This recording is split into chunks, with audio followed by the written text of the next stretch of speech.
പ്രധാനമന്ത്രി നരേന്ദ്രമോദിയുടെ social media post താൽക്കാലികമായി നീക്കം ചെയ്ത വിവാദമടക്കം നിരവധി കാര്യങ്ങളിൽ മെറ്റയുമായി കൂടിക്കാഴ്ച നടത്താൻ കേന്ദ്ര സർക്കാർ. മെറ്റയുടെ പബ്ലിക് പോളിസി തലവനടക്കമുള്ള സംഘവുമായാണ് കേന്ദ്ര സർക്കാർ നാളെയും മറ്റന്നാളും കൂടിക്കാഴ്ച നടത്തുക. AI നിർമ്മിത പോസ്റ്റുകൾ, അക്കൗണ്ടുകളുടെ നിയന്ത്രണം, മെറ്റയുടെ സുരക്ഷാ സംവിധാനങ്ങളുടെ ഫലപ്രാപ്തി തുടങ്ങിയ കാര്യങ്ങളടക്കം ചർച്ചയാകുമെന്ന് കേന്ദ്ര ഇലക്ട്രോണിക്സ് IT മന്ത്രാലയം അറിയിച്ചു. വിവാദങ്ങളിൽ മെറ്റ മേധാവി മാർക്ക് സക്കർബർഗ് നേരിട്ടെത്തി ക്ഷമാപണം നടത്തണമെന്ന parliamentary standing committee chairman Nishikant ദുബെയുടെ പരാമർശത്തിന് പിന്നാലെയായിരുന്നു പുതിയ നീക്കം. നിഷികാന്ത് ദുബെയുടെ പരാമർശത്തെ പ്രതിപക്ഷം രൂക്ഷമായി വിമർശിച്ചിരുന്നു. മെറ്റ പ്രതിനിധികളോട് നേരിട്ടെത്തി വിശദീകരണം നൽകാൻ ആവശ്യപ്പെട്ട കേന്ദ്ര സർക്കാർ നീക്കത്തിന് പിന്നിലെന്ത്? സംഭവത്തിലെ കേന്ദ്ര സർക്കാർ നടപടികൾ അതിരുകടന്നോ? കാണാം RDX.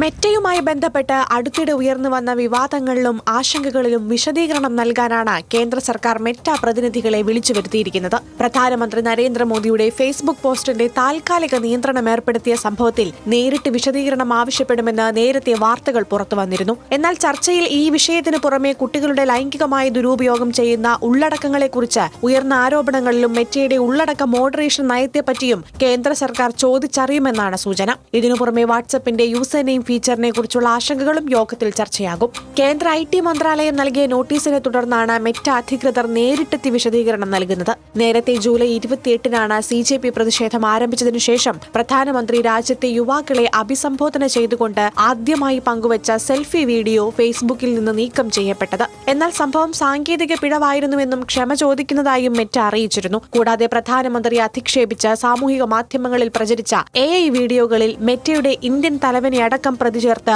Hyderabad cyber police case register ചെയ്തതും വലിയ ചർച്ചയായിരുന്നു. RDX news Malayalam.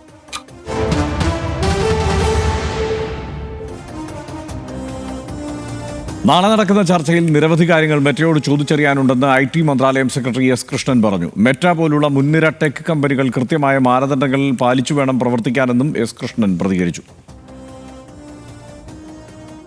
And we would like to understand from them as to why some of these things have not been working the way they are supposed to work and what are the challenges. I mean, after all, these are some of the leading technology companies of the world and they should have technology which they can actually make work. ഈ വിഷയത്തെ എങ്ങനെയാണ് കാണുന്നത്?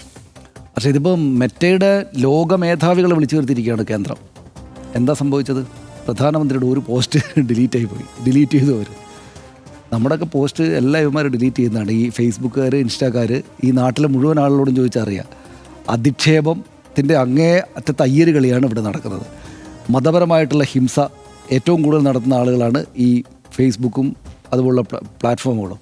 ഇപ്പം മ്യാൻമറിലൊക്കെ വലിയ ഹിംസ, ആളുകളെ കൊല്ലാൻ കാരണമായത് ഫേസ്ബുക്കാണ് എന്ന് ഫേസ്ബുക്ക് തന്നെയും കണ്ടെത്തിയിട്ടുണ്ട്.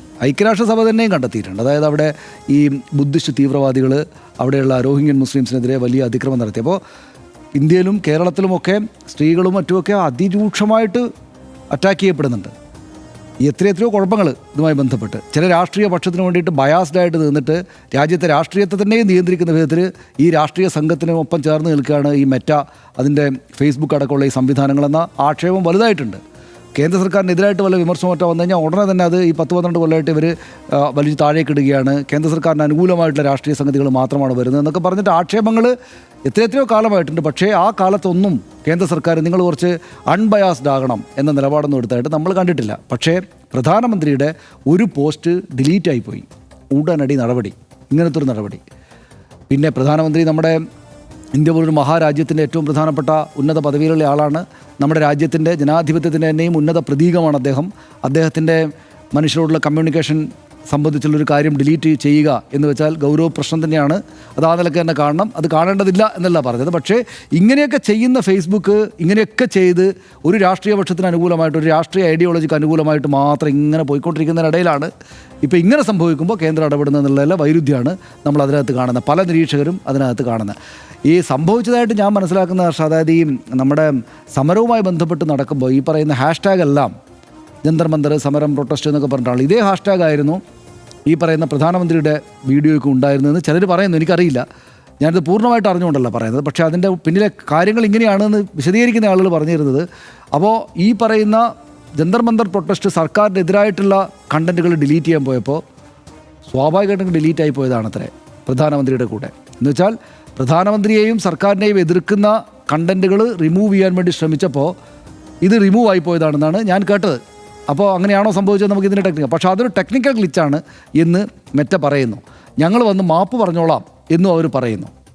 അപ്പോൾ ഇത് പക്ഷേ ഗൗരവത്തോടു കൂടി കാണണം. എന്തുകൊണ്ടാണ് ബയാസ്ഡ് ആവുന്നത്? എന്തുകൊണ്ടാണ് ഇപ്പോൾ അവരുടെ പ്രധാനപ്പെട്ട ചോദ്യം, കേന്ദ്ര സർക്കാരിൻ്റെയും ഈ സംവിധാനങ്ങളുടെയും പ്രധാനപ്പെട്ട ചോദ്യം ഇതാണ്. അതായത് എന്തുകൊണ്ടാണ് സർക്കാർ വിരുദ്ധമായുള്ള കണ്ടൻറ്റിന് കൂടുതൽ ട്രാക്ഷൻ കിട്ടുന്നത്, കൂടുതൽ വ്യൂസും ഒക്കെ കിട്ടുന്നത്, ഷെയറും ഒക്കെ കിട്ടുന്നത് എന്നുള്ളതാണ് ഇപ്പോൾ യഥാർത്ഥ പ്രശ്നം.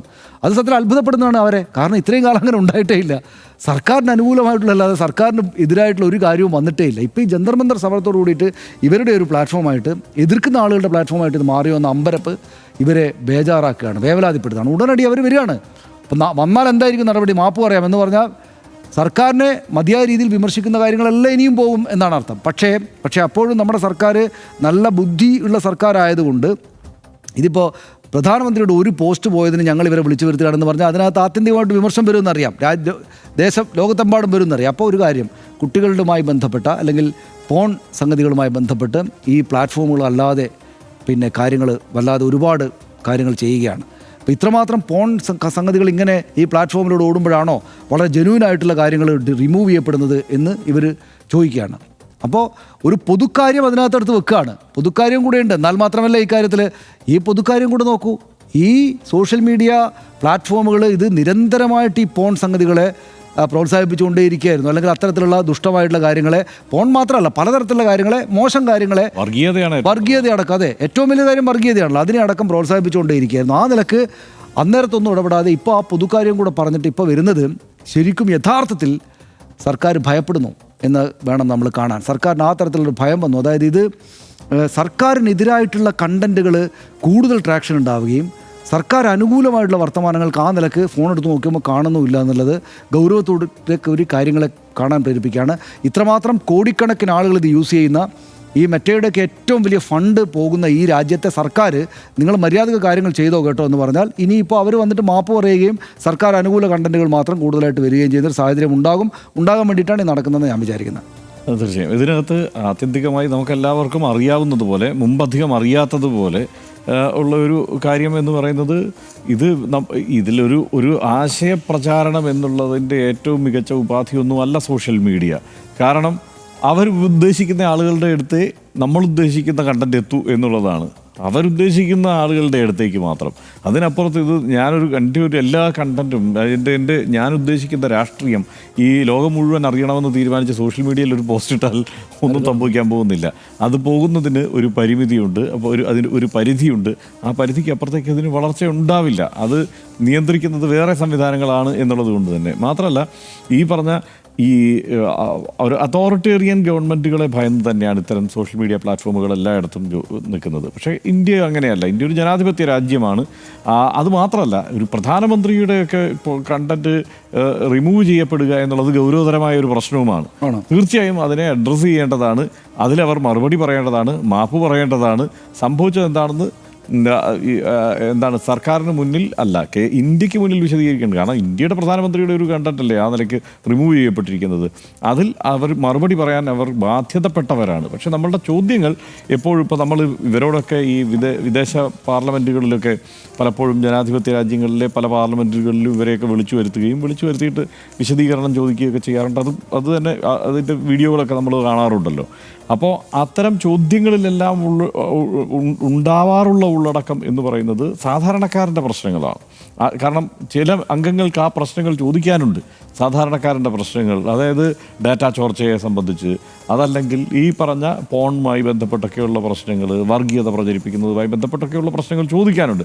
നമുക്കുള്ള ഏക ആശങ്ക ഇത് തീർച്ചയായും ചോദിക്കേണ്ടതാണ്, പ്രധാനമന്ത്രിയുടെ കാര്യം. പക്ഷേ അതോടൊപ്പം തന്നെ മുമ്പ് നിരന്തരം വർഗീയത പ്രസരിപ്പിച്ചുകൊണ്ടിരുന്ന കാലത്ത് അത്തരത്തിലുള്ളൊരു ഇടപെടൽ ഉണ്ടാവാതെ പോയതിലുള്ള ഖേദം നമ്മൾ പ്രകടിപ്പിക്കുകയാണ്. ആ കാര്യം കൂടി ഇപ്പോൾ ചോദിക്കണം. കാരണം അത്തരം കാര്യങ്ങൾ എന്തുകൊണ്ടാണ് നിങ്ങളിങ്ങനെ വ്യാപകമായി പ്രചരിപ്പിക്കുന്നത്? സമൂഹത്തിൽ സ്പർദ്ധയുണ്ടാക്കുന്ന, തമ്മിൽ തല്ലുണ്ടാക്കുന്ന കാര്യങ്ങൾ എന്തിനാണ് പ്രചരിപ്പിക്കുന്നത്? അതിന് ട്രാക്ഷൻ കൂടുതൽ കിട്ടുന്ന സാഹചര്യമുണ്ട്. നമ്മൾ തന്നെ നോക്കിയാൽ അറിയാമല്ലോ.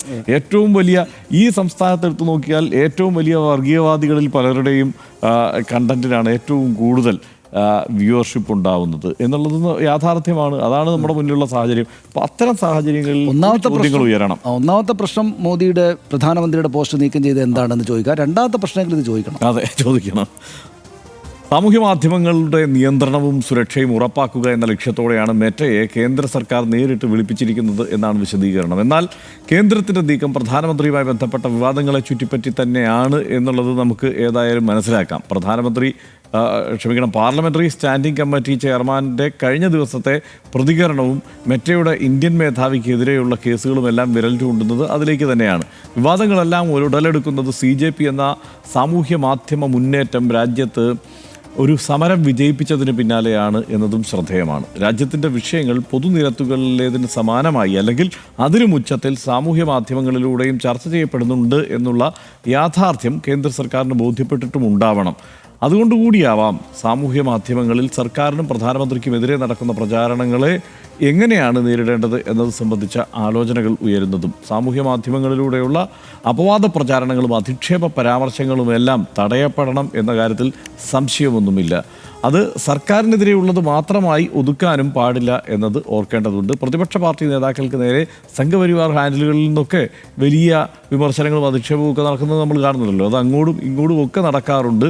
അത്തരം കാര്യങ്ങൾക്ക് കൂടി നിയന്ത്രണം വരുത്താനുള്ള ഒരു ഇടപെടൽ ഇതിലൂടെ ഉണ്ടാവണം എന്ന് മാത്രമാണ് കരുതുന്നത്. RDXയുടെ പൂർത്തിയാവുന്നു. Good night.